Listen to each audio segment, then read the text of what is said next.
Major shakeup at Fox News. Tucker Carlson is out. Have an article about this at Breitbart. Then we'll jump over to CNN. CNN has an all-out assault piece on Tucker Carlson. And then we have an article here at CNBC. It says here, this is at Breitbart, Fox News suddenly announced it would part ways with opinion anchor and commentator Tucker Carlson, who hosted the highly rated Tucker Carlson Tonight. The separation came as a surprise Monday morning. It is unknown why Fox News and Carlson parted ways.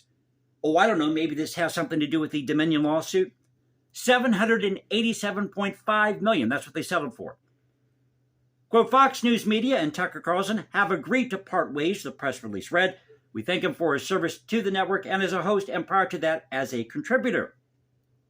Quote, Mr. Carlson's last program was Friday, April 21st, the company said, and Fox News Tonight will air live in its place at 8 p.m. Eastern, starting this evening as an interim show helmed by rotating Fox News personalities until a new host is named. In April 2020, the Tucker Carlson Show surpassed Hannity as the highest-rated primetime cable show, averaging an audience of 4.56 million viewers. So that's over at Breitbart. Now let's go over to CNN. All-out assault piece on Tucker Carlson here. Fox News and Tucker Carlson, the right-wing extremist. Tucker Carlson, a right-wing extremist, who hosted the network's highly rated 8 p.m. hour, have severed ties, the network said in a stunning announcement Monday.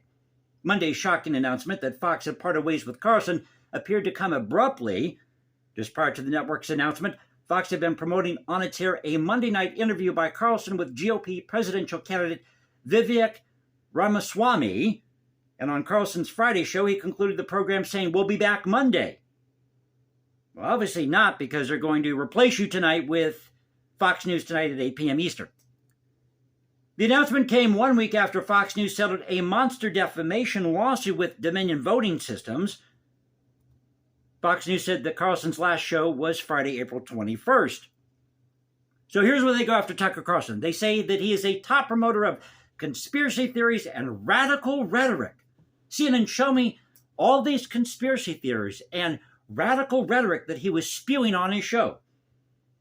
Not only did he repeatedly sow doubt about the legitimacy of the 2020 election, but he also promoted conspiracy theories about the COVID-19 vaccines and elevated white nationalist talking points. What are these white nationalist talking points, CNN?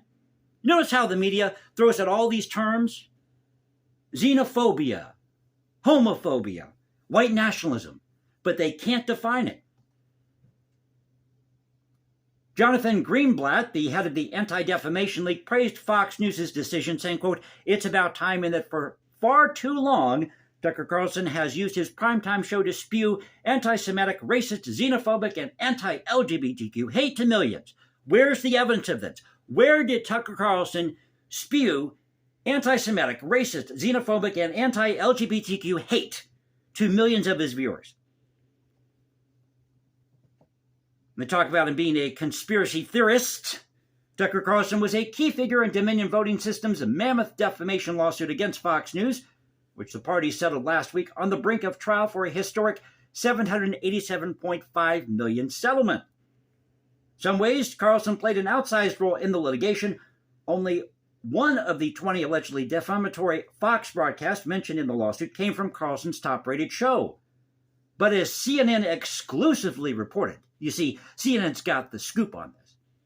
He was set to be one of Dominion's first witnesses to testify at trial, and his private text messages, which became public as part of the suit, reverberated nationwide. Well, Fox really didn't admit guilt here. They settled with Dominion. So let's hop over to CNBC. According to CNBC, say here that Fox News' Class A shares were down about 4% on Monday. Carlson, 53, was among the hosts and executives that were questioned as part of the Dominion lawsuit. Several of his emails and texts were part of the evidence released before the settlement as well. In addition, Dominion's attorneys had listed about 20 episodes, as they mentioned at CNN, that appeared on Fox's network as evidence of defamation, with Carlson's among them. Other hosts that were deposed as part of the evidence include Maria Bartiromo, Janine Pereiro, Sean Hannity, and Laura Ingraham, as well as former host Lou Dobbs. Where is the evidence that these people engaged in defamation, in fueling these conspiracy theories? They were interviewing people on their shows, which they have a right to do as journalists. Dominion sued Fox and its networks, arguing the networks intentionally and falsely blamed Dominion for the 2020 loss of former President Donald Trump to President Joe Biden by airing unsubstantiated claims that the company's machines rigged the election. Again, they were interviewing people who were making these claims. And Rupert Murdoch did not tell these hosts, you must get on the air and you must say X, Y, or Z about the 2020 election. That's not what happened. Carlson was among the top anchors that expressed disbelief and skepticism behind the scenes about comments being made on air, particularly by guests like pro-Trump attorney Sidney Powell. Okay, so what? So he had these texts saying stuff about Sidney Powell. You can have doubts about a guest. Doesn't mean you can't have that guest on your show. Doesn't mean you have to agree with what that guest says. And at the time, people didn't know much of what was going on. Hey, Democrats, come clean. What happened in the 2020 election? The American people have a right to know. The American people have a right to know. So a quick video today. Hope you enjoyed it. If you did, you know what to do. Breaking news. Tucker Carlson is out at Fox. So you can find me at Instagram, #JasonComposes, because I write music in my spare time. Or follow me at Twitter, Cultural Confederacy at Twitter. It's actually Cultural Confederacy at Cultural Confed1 on Twitter. This is the Cultural Confederacy saying peace out. Stay safe, everybody. God bless this thing called the United States.